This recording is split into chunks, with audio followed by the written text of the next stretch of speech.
Pag meron pong taong may sakit na lumalapit sa akin, nagpapadasal, pagkatapos ko pong pinagdasal ang tao, minsan tatanungin ko siya, ano ang gagawin mo pagkatapos mong gumaling?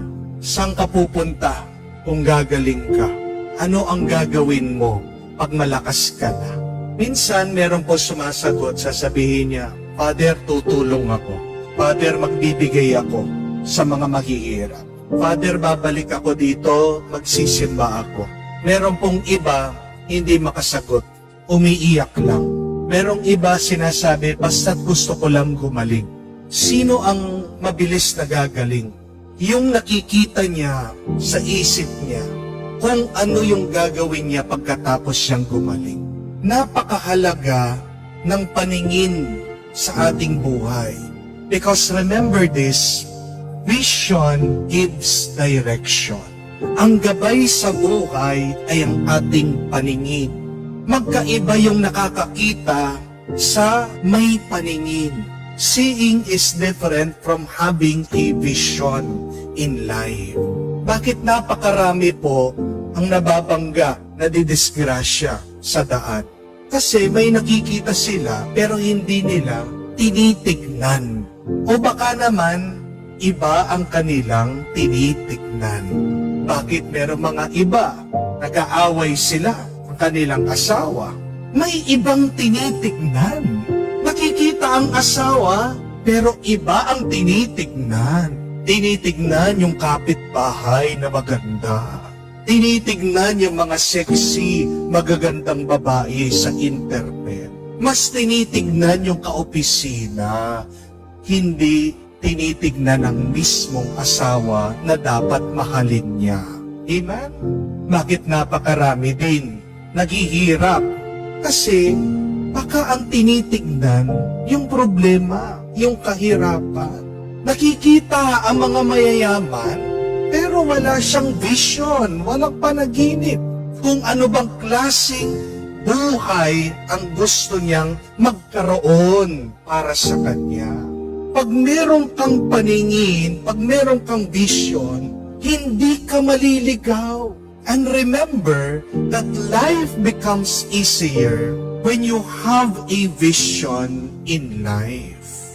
Ito nga pong mga bulag nakakapagtaka at nakakamangha. Narinig niyo po ba? Bulag, hindi makakita, pero alam sundan ang ating Panginoon. Alam nila kung nasaan si Jesus, natuntun nila si Jesus, nalapitan nila si Jesus, kahit na wala silang nakikita. Kasi maaaring wala silang nakikita, may paningin sila. Yes, they could not see, but they have a vision. They want to see Jesus. They want to see again. Tanungin natin ang ating sarili. Hindi lang yung ano yung nakikita ko, pero ano pa yung gusto kong makita sa aking buhay. Minsan yung mga iba, ayaw na, suko na. Bakit? Marami ng kabiguan na naranasan sa kanilang buhay. Ayaw na nilang masaktan. Yung mga iba, dahil iniisip senior na, Father, wala na, mahina na. Pag talagang sumuko ka, wala ka nang makikita. Hindi po ba? Kahit na nakakakita ka, dahil sinuko mo na, wala ka nang paningin. Ano na lang ang buhay mo kung hindi ikaw ay sumusunod na lang sa agos? Huwag mo lang itanong kung ano yung iyong nakikita. Ano pa yung gusto mong makita sa iyong buhay? Yan yung ibig sabihin ng pag-asa. Yung may higit ka pang makikita, may higit ka pang matatanggap. At yung higit na grasya na makikita mo matatanggap, nag-uumpisa sa iyong paningin. Kailangan maging malinaw at klaro ang iyong paningin.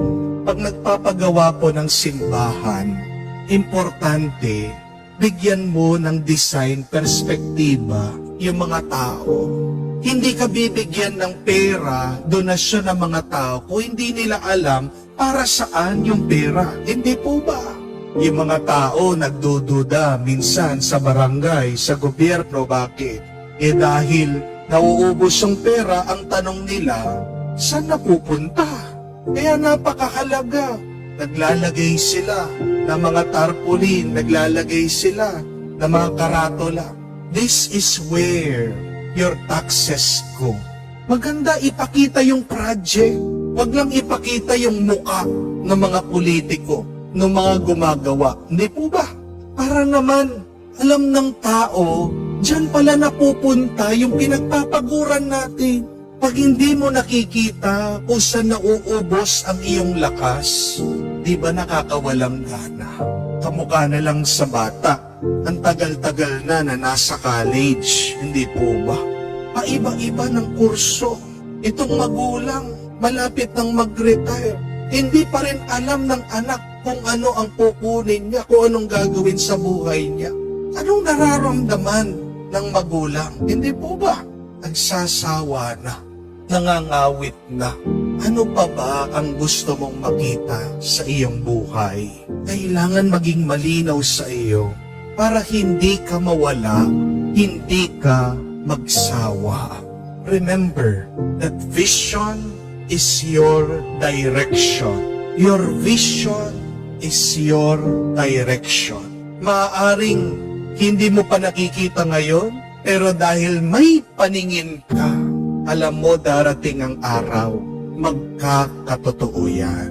Lalakas at lalakas ka, magkakagana ka, kung may nakikita kang higit sa iyong harapan.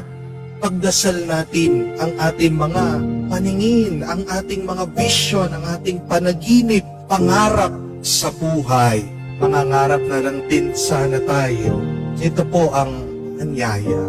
Dream as big as you want. Why? Because there is nothing impossible with God. Kung posible, yung mga naiisip mo, kayang-kaya yan. Kayang-kaya mo yan. Kayang-kaya yan ng tao. Pero kung may naiisip kang imposible, ipaubaya mo sa Diyos. Maniwala ka sa Diyos. Yan yung sinasabi ni Jesus. Naniniwala ka ba? At pag sumagot tayo, oo, ipagkakaloob niya, ibibigay niya. Kaya, sana, kung ikaw ay mangangarap din lang, ano man ang gusto mong makita sa iyong buhay, dagdagan mo na, lakihan mo na, itaas mo na, have a big vision because nothing is impossible for God.